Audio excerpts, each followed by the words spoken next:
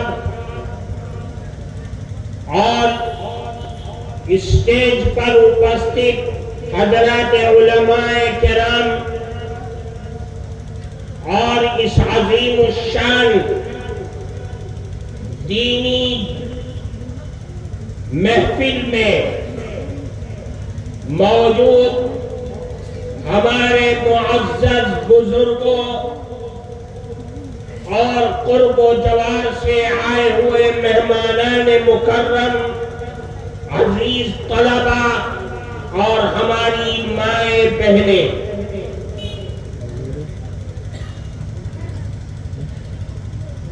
آج کے اس دینی محفل میں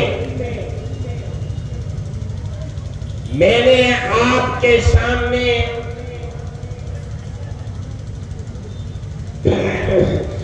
جناب رسول اللہ صلی اللہ علیہ وسلم کی ایک حدیث پڑھی ہے،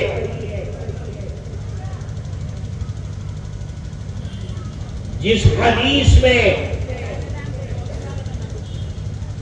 اللہ کے نبی جناب رسول اللہ صلی اللہ علیہ وسلم نے تمام مومن مانوش، ناری ہو یا پروش، سب کو تین چیزوں کی طرف توجہ دلائیے۔ اللہ کے نبی نے فرمایا کہ کل قیامت کے روز جب حشر کے میدان میں تمام مانوش جمع ہوں گے تو تین چیزیں بالکل اللہ کے عرش کے نیچے آ کر کے کھڑی ہو جائیں گی۔ ان میں سب سے پہلی چیز قرآن ہوگا، اللہ کا کلام، وہ اللہ کے عرش کے نیچے کھڑا ہوگا اور اللہ سے باتیں کرے گا، اللہ سے جھگڑے گا، اللہ سے سفارش کرے گا، اور مومن مانوش کے لیے جو دنیا میں قرآن کو پڑھتے تھے، قرآن سے محبت کرتے تھے، ان کے لیے سفارش کرے گا اور کہے گا کہ آئے اللہ، اس مومن مانوش نے دنیا میں میرا خیال کیا، دنیا میں مجھ کو پڑھا، مجھ پر عمل کیا، آج تو اس کو جنت میں داخل کر دے۔ اور جن لوگوں نے دنیا میں قرآن کو نہ پڑھا، قرآن پر عمل نہ کیا، قرآن کی حفاظت نہ کیا، تو اللہ کے نبی فرماتے ہیں کہ اللہ سے جھگڑے گا، کہ اے اللہ انہوں نے دنیا میں مجھ کو چھوڑا تھا، میری خبر نہ کیا، مجھ پر عمل نہ کیا، آج تو بھی ان سے قطع تعلق کر لے اور اپنی رحمت کے دروازوں کو بند کر دے۔ کیوں؟ اس لیے کہ قرآن اللہ کی عظیم الشان کتاب ہے، اس میں ہر مسلمان کی نجات اور کامیابی کا ذریعہ ہے۔ اللہ کے نبی نے فرمایا الا انہا ستکون فتنہ، اے لوگوں یاد رکھو عن قریب فتنے آئیں گے، مصیبتیں آئیں گی، پریشانیاں آئیں گی، عذاب آئے گا، دنیا کا بھی اور آسمان کا بھی۔ اللہ کے نبی سے صحابہ نے پوچھا فَقُلْتُ مَنْ مَخْرَجُ مِنْهَا یا رسول اللہ، اے اللہ کے نبی ان فتنوں سے نکلنے کا راستہ کیا ہوگا؟ اللہ کے نبی نے فرمایا القرآن، یاد رکھو دنیا میں جو آفات اور مصیبتیں آتی ہیں ان سب کا علاج اللہ نے قرآن کے اندر رکھ دیا ہے کہ قرآن کو لازم پکڑو، قرآن کو پڑھو اور پڑھاؤ، قرآن کے اندر تمام آفتوں سے بچنے کا راستہ ہے۔ اللہ کے نبی نے فرمایا فِي نَبَوْ مَنْ كَانَ قَبْلَكُمْ وَخَبْرُ مَا بَعْدَكُمْ وَحُكْمُ مَا بَيْنَكُمْ۔ قرآن کو لازم پکڑو، قرآن بتلائے گا کہ تم سے پہلے جو لوگ دنیا سے چلے گئے اللہ نے ان کے ساتھ نافرمانی کی بنیاد پر کیا عمل کیا، قرآن سے پتہ چلے گا۔ جن لوگوں نے نافرمانی کی اللہ نے ان کو سزا دیا۔ تمہارے بعد جو دنیا میں آنے والے حالات ہیں ان کا علم بھی قرآن سے تم کو ملے گا۔ وَحُكْمُ مَا بَيْنَكُمْ، اور یاد رکھو تمہارے آپس کے جو جھگڑے ہوں گے ان جھگڑوں کا فیصلہ بھی اس قرآن کی آیات کے اندر موجود ہے۔ اس لیے فرمایا کہ اے لوگوں قرآن کو لازم پکڑو، قرآن بنیاد ہے، قرآن اللہ کی عظیم الشان کتاب ہے۔ جب تک مسلمان قرآن سے اپنے رشتے کو مضبوط رکھے گا دنیا کی کوئی طاقت اسے گمراہ نہیں کر سکتی، دنیا کی کوئی طاقت اس کے ایمان کا سودا نہیں کر سکتی، دنیا کی کوئی طاقت اس کے عقیدوں کو برباد نہیں کر سکتی، دنیا کی کوئی طاقت اس کا رشتہ رسول اللہ سے ختم نہیں کر سکتی، دنیا کی کوئی طاقت اس کا تعلق اس کے اللہ اور اس کے پروردگار سے ختم نہیں کر سکتی۔ اللہ کے نبی نے فرمایا ایک موقع پر کہ ایک قرآن ہے کیا چیز، مسلمانوں کو سمجھنا چاہیے۔ فرمایا القرآن هو حبل اللہ، کہ قرآن تو اللہ کی رسی ہے جسے اللہ نے فرمایا وَاعْتَصِمُوا بِحَبْلِ اللَّهِ جَمِيعًا، کہ اللہ کی رسی کو مضبوطی کے ساتھ پکڑو۔ وہ رسی ہے کیا چیز؟ وہ فرماتے کہ قرآن ہے، وَالنُّورُ الْمُبِينُ، اور بہت واضح نور ہے، روشنی ہے، جو قرآن کو پکڑ لے گا اس کو روشنی مل جائے گی۔ وَالشِّفَاءُ النَّافِعُ، قرآن کیا چیز ہے؟ تمہیں تمہاری بیماریوں سے شفا دینے والی چیز ہے۔ بیماری آئے تو قرآن کو پڑھو، پریشانی ہے تو قرآن سے حاصل کرو۔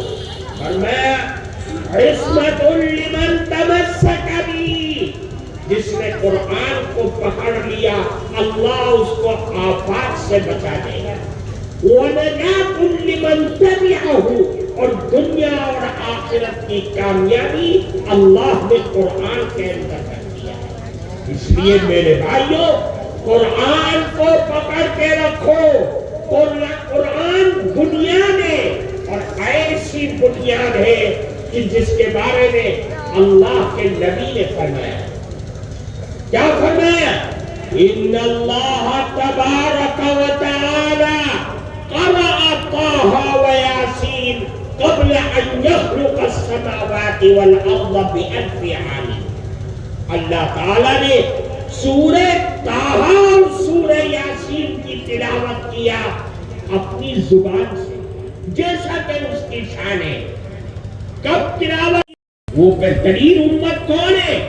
وہ اللہ کے نبی کے صدقے میں ہمیں اور آپ کو اللہ نے یہ کلام عطا فرمایا ہے۔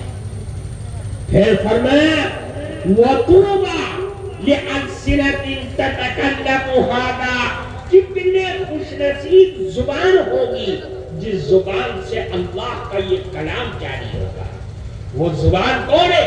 آپ کی اور ہماری، ہمارے بچوں کی، بچیوں کی، جوانوں کی، بوڑھوں کی۔ یہ گنہگار زبان، یہ گندی زبان اللہ کا کلام بے تکلف پڑھنے لگتی ہے۔ یہ اللہ کا کلام کا اعجاز ہے۔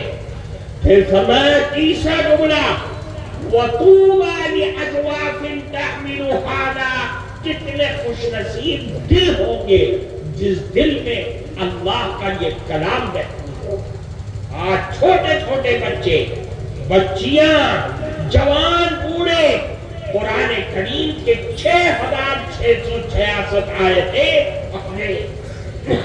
اپنے سینے میں ایک ایک آیت کو رٹ رٹ کر کے محفوظ کر لیتے ہیں، قرآن کے حافظ بن جاتے ہیں۔ یہ قرآن کا اعزاز ہے۔ قرآن اپنے پڑھنے والوں کو دنیا میں بھی سرخروئی عطا کرتا ہے، دنیا کا بھی بادشاہ بناتا ہے، اور آخرت کا بھی بادشاہ بنا دیتا ہے۔ ایسا بادشاہ کہ جب تک کہ اللہ کے دربار میں، اللہ کی بنائی ہوئی جنت میں اور اللہ کی طرف سے پرسکار نہ دلا دے، اس وقت تک قرآن کو چین نہیں ملتا ہے۔ اللہ کے نبی فرمائے موقع پر کہ قرآن کا پڑھنے والا قیامت کے دن آئے گا اور ساتھ میں قرآن بھی ہوگا۔ قرآن کہے گا اے اللہ، یا رب حلی، اے پروردگار عالم، اس صاحب قرآن کو آپ تاج پہنا دیجیے، پرسکار دے دیجیے، آپ مکٹ اس کو پہنا دیجیے۔ اللہ کے نبی فرماتے فَيُلْبَسُ تَاجُ الْكَرَامَةِ، اللہ تعالیٰ قرآن کی سفارش کی وجہ سے اس صاحب قرآن، قرآن پڑھنے والے کے سر پر مکٹ رکھ دیں گے۔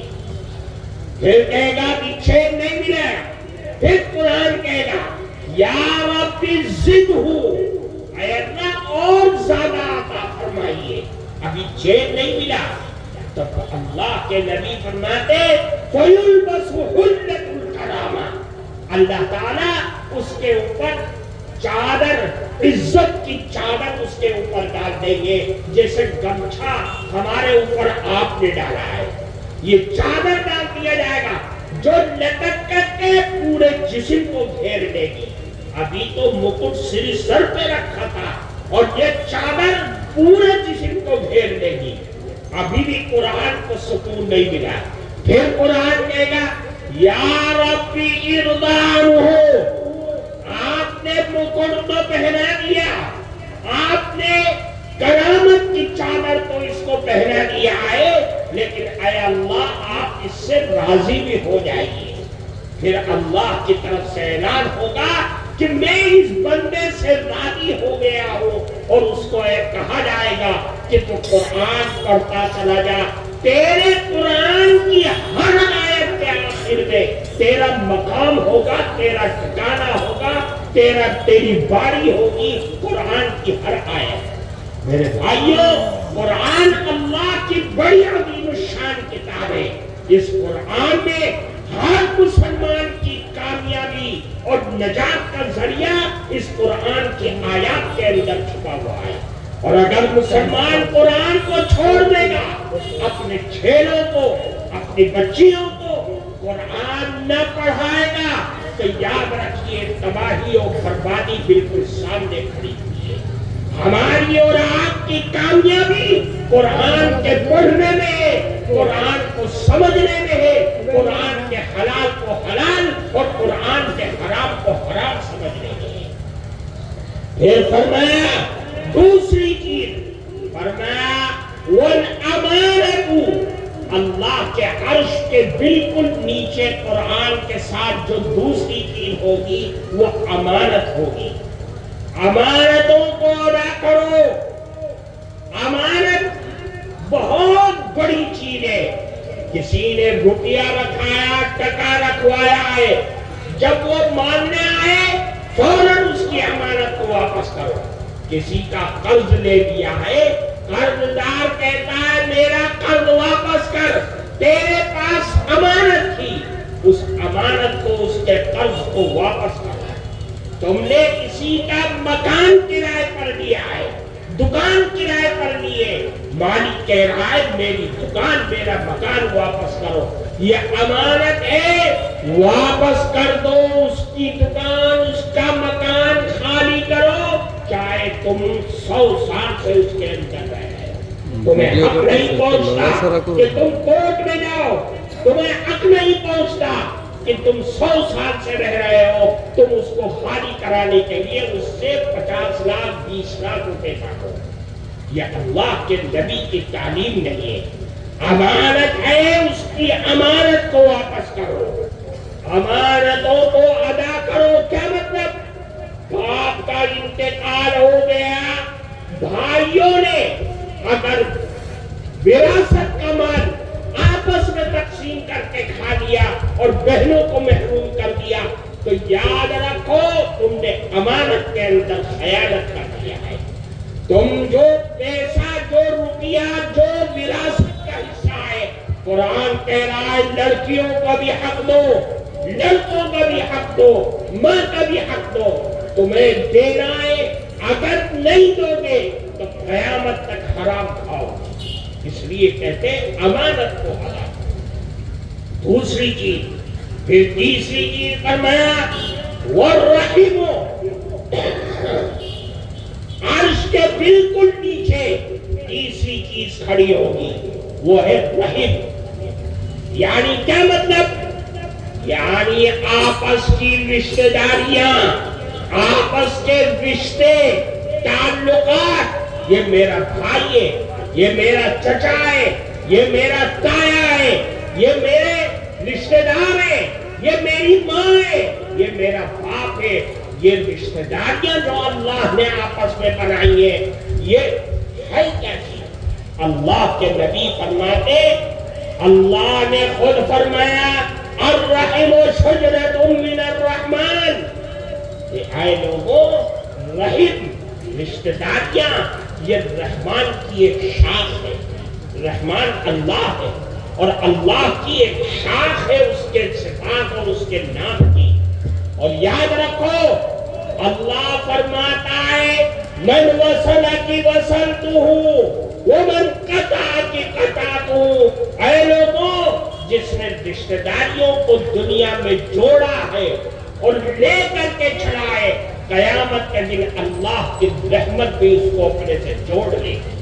اور جس نے رشتہ داریوں کو توڑ دیا دنیا کے اندر، تو یاد رکھو اللہ کی رحمت سے بھی وہ انسان ٹوٹ جائے گا. اللہ کی رحمت اس کو دور کر دے گی.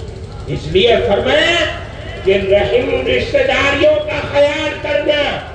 آپس میں سب سے بڑی رشتہ داری جو ہے وہ ماں اور باپ کے ساتھ حسن سلوک کرنا ہے، ماں اور باپ کی خدمت کرنا ہے. کون ماں اور باپ؟ جو دنیا میں ہمارے آنے کا ذریعہ بنے ہیں، جن کی وجہ سے ہم دنیا میں آئے ہیں، ان ماں اور باپ کی خدمت کرنا. جو مانوس اپنے ماں اور باپ کی خدمت نہیں کرتا ہے تو یاد رکھو وہ سماج کا گندا اور خراب آدمی ہے. وہ الگ چیز ہے کہ اللہ نے اس کو دولت دے رکھی ہے, دنیا اس کی عزت کرتی ہے, لیکن اللہ کے دربار میں وہ سب سے گندا آدمی ہے. اللہ کے نبی نے فرمایا یاد رکھو جس کے ماں باپ خوش ہوں گے دنیا میں, سمجھ لو اس کا اللہ, اس کا پربھو بھی اس سے خوش ہے. اور اگر کسی کے ماں باپ ناراض ہے دنیا میں تو یاد رکھو کہ اس کے اللہ, اس کا پربھو بھی اس سے ناراض ہے. یہ کسوٹی ہے, یہ ہمارے اور اللہ کے درمیان میرا اللہ مجھ سے کتنا خوش ہے اور کتنا ناراض ہے, اس کو دیکھنا چاہتے ہو تو ماں اور باپ کو دیکھو. اگر میرے ماں باپ مجھ سے راضی ہے اس کا مطلب یہ ہے کہ میرے اللہ بھی مجھ سے راضی ہے, اور اگر میرے ماں باپ ناراض ہے تو اس کا مطلب یہ ہے کہ میرا اللہ بھی مجھ سے راضی ہے. اس لیے میرے بھائیوں, اللہ نے قرآن میں, اللہ کے نبی نے احادیث میں جگہ جگہ اس کی تاکید فرمائی اور فرمایا کہ ماں باپ کے ساتھ محبت کا معاملہ کرو, چاہے ماں باپ کافر ہی کیوں نہ ہو, تمہیں حکم ہے کہ تم ان ماں باپ کے ساتھ حسن سلوک کا معاملہ کرو. اتنی تاکید فرما دیا. کیوں؟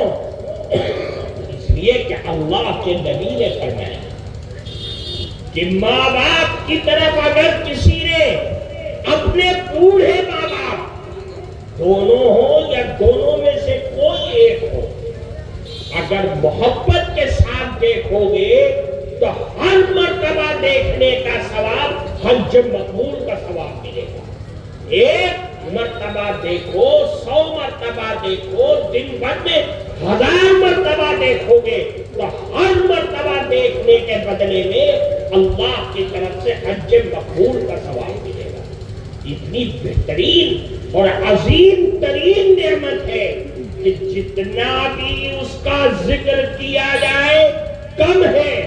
اپنے ماں باپ کے ساتھ حسن سلوک کا معاملہ کرنا چاہیے. اسی لیے فرمایا جو ماں باپ کو ناراض کرے گا, یاد رکھو کہ اللہ کے نبی فرماتے ہیں کہ ماں باپ کو ناراض کرنے کی وجہ سے اللہ کا عذاب دنیا میں آتا ہے, سزائیں بھگتنی پڑتی ہے, اللہ کی طرف سے پھٹکار برستی ہے.